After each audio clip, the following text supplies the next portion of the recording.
2026 এবং 27 শিক্ষাবর্ষে আপনার জন্য কি মালয়েশিয়া স্টুডেন্ট ভিসা আসা উচিত হবে? আসলে আপনার মোটামুটি কত টাকার মতো খরচ যেতে পারে এবং আসলেই আপনি পড়াশোনার পাশাপাশি মোটামুটি কত টাকা আর্ন করতে পারবেন, সেই সম্পূর্ণ বিষয়গুলো হচ্ছে আমি এই ভিডিওতে দিব। তার কারণটা মূলত বলি, অনেক ভাইয়া হচ্ছে আমাকে বাংলাদেশ থেকে ফোন করেন স্টুডেন্ট, অ্যান্ড হচ্ছে অনেকে কমেন্টস করেন ভিডিওতে। সো আমি রিসেন্টলি গত কয়েকদিন আগে একটা ভাইয়ার সাথে প্রায় 30 মিনিট প্লাস কথা বলছি, আর স্টুডেন্ট বিষয়ে আসবো মালয়েশিয়া, আর রিসেন্টলি কয়েকজন আসছে, তারাও আমার সাথে কন্ট্যাক্ট করছে। তো একটা বিষয় কি ভাইয়া, আমি হচ্ছে ভিডিও করার মতো তেমন সময় পাই না, যে এখন বাজে হচ্ছে রাত্র 4:25। আমি হচ্ছে রাত্রে 3টা বাজে আমার কাজ শেষ করছি, দেন হচ্ছে এখানে আসছি, নাস্তা পানি করলাম। তো মাইক ট্যাগ এগুলো সাথেই ছিল, সো ভাবলাম যে যেহেতু প্রশ্নটা নিয়ে অনেক গুঞ্জন চলতেছে, সো প্রশ্নটার উত্তরটা দিয়ে দিই। সো ভাইয়া, আসলে সবচেয়ে বড় কথা কি, শুধু মালয়েশিয়া না, আমি যা মনে করি আপনার পৃথিবীতে মানে অল ওয়ার্ল্ডে আপনি হচ্ছে আপনার পজিশন যেমন, দুনিয়াটা আপনার কাছে তেমন। এটা আপনি ট্রাস্ট করেন বা না করেন, এটাই বাস্তব। যেখানে আপনার পজিশন যেমন, দুনিয়াটা আপনার কাছে তেমন। সো আপনি, যেমন আমি যদি বলি, মালয়েশিয়াতে হচ্ছে আমি আসছি মোটামুটি 2.5 বছর। আমি যদি স্টুডেন্ট বিষয়ে আসি না, স্টুডেন্ট বিষয়ে আসতে চাইছিলাম, বাট হচ্ছে আমি স্টুডেন্ট বিষয়ে আসার আগে আমি অনেকের ভিডিও দেখছি যে যারা মালয়েশিয়াতে স্টুডেন্ট হিসেবে আসেন তারা পার মান্থে কত টাকার মতো আর্ন করে। সো আমি দেখছি তারা পার মান্থে মোটামুটি 800-1000 রিঙ্গিত বা বাংলাদেশে থাকা খাওয়া বাদে 25-30 হাজার টাকার মতো তারা আর্ন করতে পারে। কিন্তু ভাই, ধারণাটা সম্পূর্ণ ভুল। তার কারণ হচ্ছে আমি নিজে স্টুডেন্টদের সাথে কাজ করছি এবং আমরা এক প্লেসে সেম স্যালারিতে কাজ করছি। আপনার হচ্ছে স্টুডেন্ট বিষয় থেকে এমনও লোক আছে মালয়েশিয়ায় পার মান্থে 2 লক্ষ টাকা প্লাস ইনকাম করে স্টুডেন্ট বিষয় থেকে। আবার এমন লোক আছে 40,000 টাকা আর্ন করতে পারে না। সো এটাই বললাম যে যার পজিশন যেমন, দুনিয়াটা হচ্ছে তার কাছে তেমন।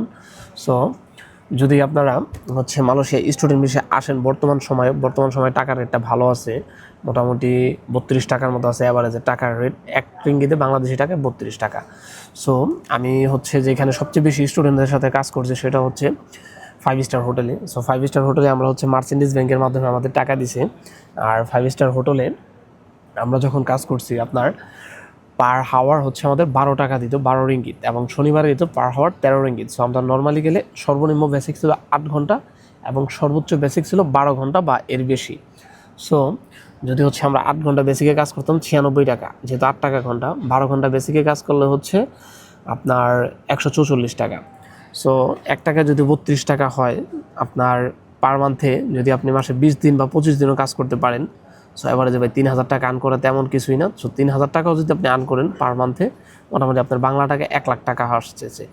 আর 1 লাখ টাকা যদি আপনার আসে, আপনি যদি মালয়েশিয়াতে মোটামুটিভাবে নর্মালভাবে, মানে অত হায়ার কোয়ালিটি না অত লো কোয়ালিটি না, মোটামুটিভাবে যদি আপনি থাকা এবং খাওয়ার কথা বলেন, সো ওই ক্ষেত্রে আপনার ধরেন 250 থেকে 300 টাকার রুম ভাড়া আর 300 টাকার মধ্যে আপনার খাওয়া খরচা হয়ে যাবে। তো এবারে 5 থেকে 600 টাকার মধ্যে হচ্ছে আপনার থাকা খাওয়া এবং রুম ভাড়া হয়ে যেতেছে।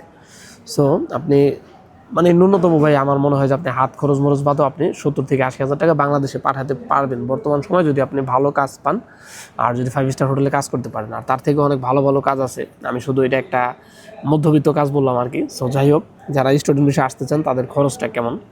সো এই টপিকটা হচ্ছে যারা স্টুডেন্ট বিষয়ে আসতে চান, আপনি হচ্ছে কোন ভার্সিটিতে আসবেন। যেমন বাংলাদেশে কিন্তু অনেক ভার্সিটি আছে, অনেক হাই স্কুল আছে। সো যেটার মান যত ভালো সেটার খরচ তত বেশি। সো মালয়েশিয়া হচ্ছে এই ধরনের অনেক ইন্টারন্যাশনাল লেভেলের ভার্সিটি আছে, অনেক হচ্ছে মধ্য লেভেলের ভার্সিটি আছে এবং অনেক নিম্ন শ্রেণীর ভার্সিটি আছে। সো আপনি যেটার হিস্টোরি যেমন এবং আপনি যেই লেভেলের ভার্সিটিতে আসবেন আপনার ওই টাকা খরচ হবে। সো আপনি মোটামুটি লেভেলের জন্য যদি আসতে চান, আর আরেকটা বিষয় বলি, আপনি হচ্ছে কোন সাবজেক্টে এবং কিসের জন্য আপনি আসবেন ওইটা। যেমন আপনি যদি মাস্টার্স করতে আসেন, ওই ক্ষেত্রে আপনার খরচটা পড়বে এক ধরনের, মোটামুটি 2.5 থেকে 3 লক্ষ টাকা যদি নিজে নিজে করে আসতে পারেন। আর যদি আপনি হচ্ছে ডিপ্লোমা করতে আসেন বা অনার্স করতে আসেন, সো ওইখানেও হচ্ছে আপনার মোটামুটি 3 থেকে 4 লক্ষ টাকার মতো যাবে যদি আপনি নিজে নিজে করে আসতে পারেন। আমি গতকালকে একজনের সাথে কথা বলছি, ওনার 3,75,000 টাকা খরচ হচ্ছে, উনি হচ্ছে ডিপ্লোমা করার জন্য আসছে। ঠিক আছে, সো আপনি হচ্ছে যে লেভেলের ভার্সিটিতে আসবেন আপনার হচ্ছে সেই লেভেলের টাকা খরচ হবে।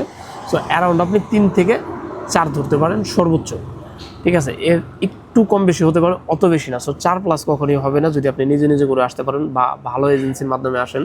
সো আপনি যদি 4 লাখ টাকাতে মালয়েশিয়া আসেন, যদি আপনার এর থেকে ভালো অপরচুনিটি না থাকে, যেমন হচ্ছে আপনি যদি অন্য কোনো কান্ট্রিতে ট্রাই করেন, যেমন হচ্ছে ইউরোপের কোনো কান্ট্রিতে বা অস্ট্রেলিয়া বা কানাডা, অন্য কোথাও আপনার স্টুডেন্ট বিষয় হচ্ছে না, আপনি যদি চান যে আপনি মালয়েশিয়া আসবেন, আপনি চাইলে আসতে পারেন, এটা আপনার জন্য বেটার হবে। এবং আপনি মালয়েশিয়া এসে স্টুডেন্ট ভিসার পাশাপাশি আপনি হচ্ছে পার্ট টাইম জব করতে পারেন। তারপর আপনি এখানে 1-1.5 বছর বা 2 বছর থেকে আপনি হচ্ছে এই ইন্টারন্যাশনাল ভার্সিটিরই অন্য কোনো ব্রাঞ্চে, যেমন হচ্ছে আপনার কানাডা বা ফিনল্যান্ড বা হচ্ছে অস্ট্রেলিয়া, যেহেতু ইন্টারন্যাশনাল ব্রাঞ্চ, ওদের যে কোনো একটা ব্রাঞ্চে আপনি শিফট হয়ে যেতে পারেন। আমি এর আগে ওদের সাথে কথাবার্তা বলছি। তো সবচেয়ে বড় কথা হচ্ছে কি ভাই, আমি হচ্ছে আগে 2 জায়গায় কাজ করতাম, এখন হচ্ছে এক জায়গায় কাজ ছেড়ে দিতেছি, নিজে অন্য অন্য ব্যবসা বাণিজ্য নিয়ে ব্যস্ত হয়ে যাচ্ছে, যেহেতু ভিডিও করতেছি। সো আসলে আমি এইসব বিষয় নিয়ে অত বেশি সময় দিতে পারি না। তারপর আমার কাছে যতটুকু রাইট ইনফরমেশন ছিল ততটুকু হচ্ছে আপনাদের দিলাম।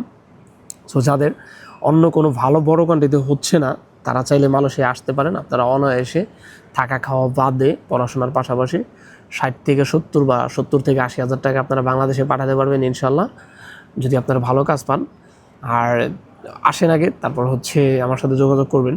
আমি যদিও ভাই কোনো ধরনের দালাল না বা কিছুই না, আমি কাজ করছি 5 স্টার হোটেলে, আমার এক্সপিরিয়েন্স আছে, আমার পরিচিত ভাই বেরাদার আছে। আমি শুধু আপনাদেরকে কথা বলে লিঙ্ক ধরাই দিতে পারবো, আপনারা চাইলে যে কাজ করতে পারবেন।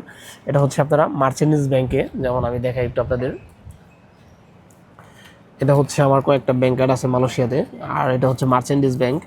এই যে হচ্ছে যখন আমি 5 স্টার হোটেলে কাজ করতাম, এই মার্চেন্ডিজ ব্যাংকে হচ্ছে প্রতি সপ্তাহে টাকা পে করতো আমাকে, ঠিক আছে। সো যারা 5 স্টারে কাজ করেন তাদের এখন হচ্ছে মার্চেন্ডিজ ব্যাংকে টাকা পে করা হয়, এক এক হোটেলে এক এক সিস্টেম। তো যাই হোক গাইজ, ভিডিওটা আর বেশি লং করবো না।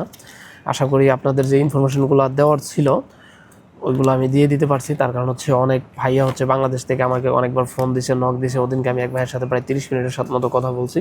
তো যাই হোক, আশা করি আপনাদের আনসারগুলো পেয়ে গেছেন। আর ভিডিওটা ভালো লাগলে অবশ্যই শেয়ার করবেন, লাইক করবেন। আর মালয়েশিয়ার যে কোনো ইনফরমেশনজনিত ভিডিও পাওয়ার জন্য অবশ্যই আমার সাথে কন্ট্যাক্ট করতে পারেন, কমেন্টস করবেন। আমি অবশ্যই রাইট ইনফরমেশনটা নিয়ে আপনাদেরকে ভিডিও দেবো ইনশাল্লাহ। সো সকলে ভালো থাকেন, সুস্থ থাকেন, দেখা হবে অন্য কোনো ভিডিওতে। আল্লাহ হাফেজ।